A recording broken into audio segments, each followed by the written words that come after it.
let's just really start with where things are. Let's just be honest. We're all founders and entrepreneurs.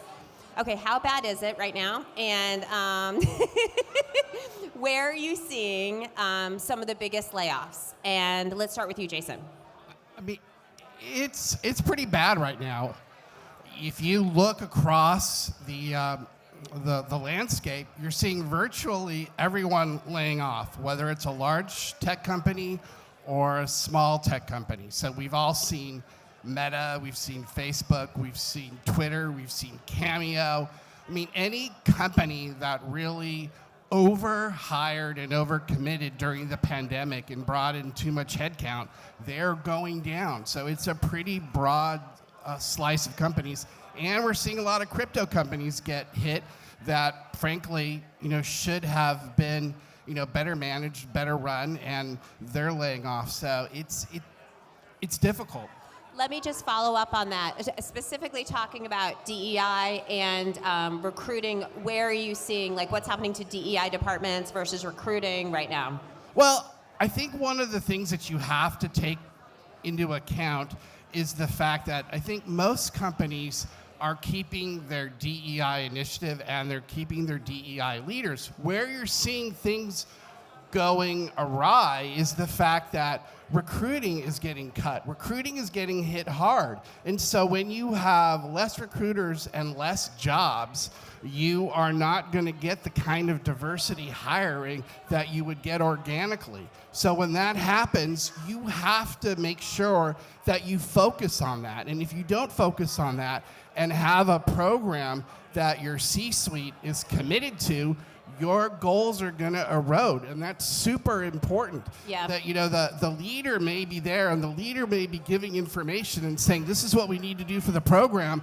But if you're not hiring against that program, it doesn't matter. You need to commit to the hiring goals and stick with them. And we say you need to stick with them even when it's hard.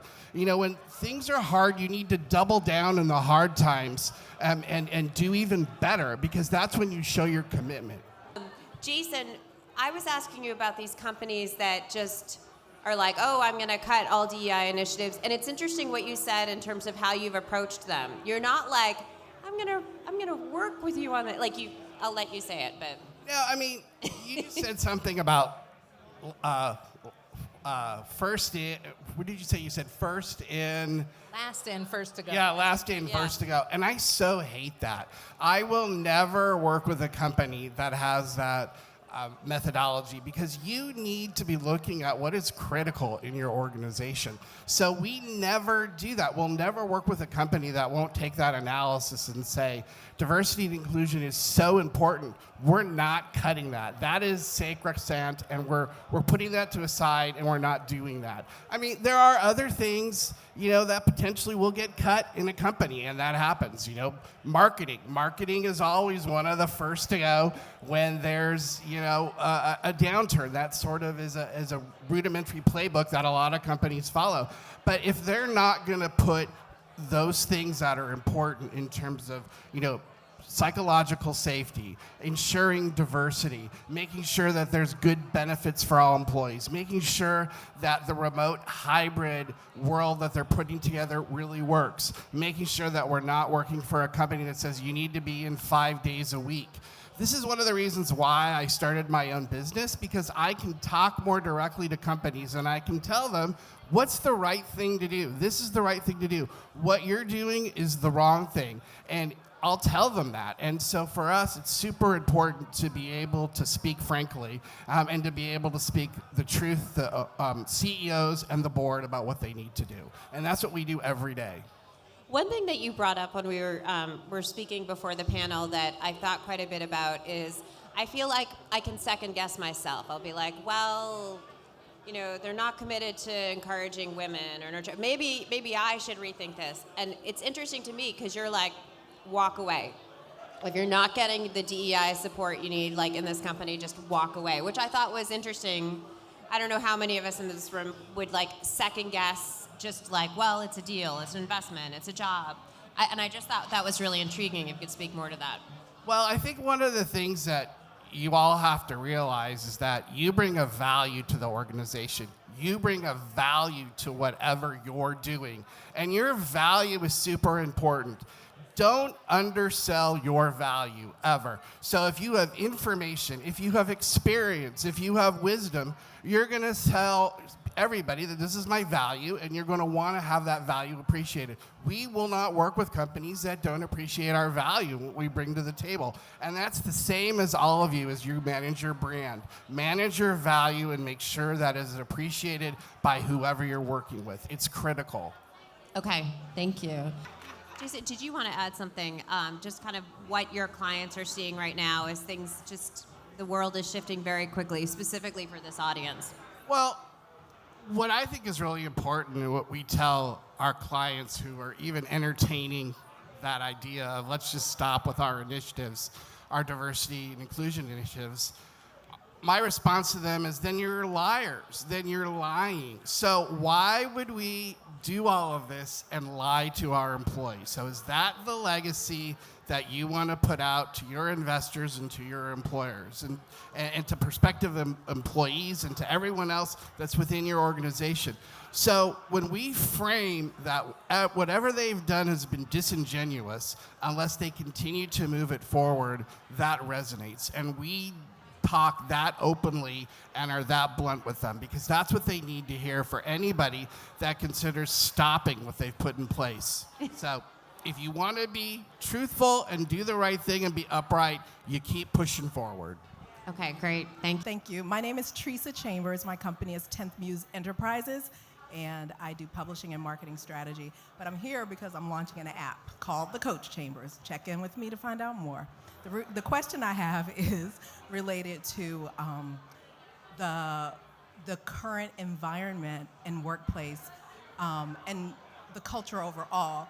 My opinion is that things are never going to go back to the way they were, and these companies keep trying to rebuild based on the flawed foundation that existed before, which was really based on structural racism. Who among you and your colleagues is really pushing for that? Because this isn't a job, no, it's not a job for the super black people, but it really is a job for those leaders who really see it. But it's a hard thing to do, I know, but everything is broken and it's not going to go back.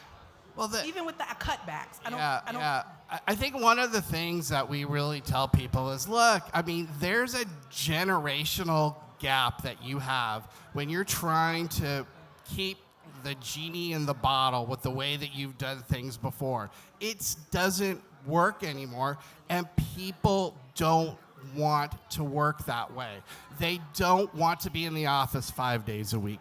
They want to see, diverse hires in the business and people that look like them. They want good remote work tools. We talk about that all the time.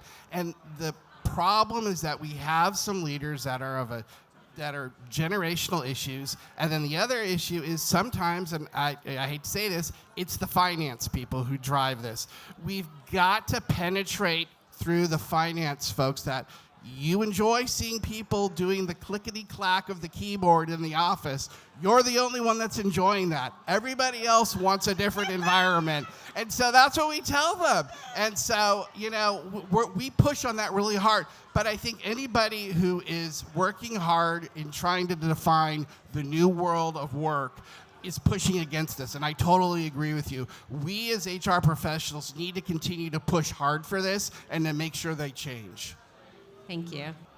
I was on a podcast recently, and I said something that some people thought, well, you might regret saying that, but I don't regret saying it, so I'll say it again.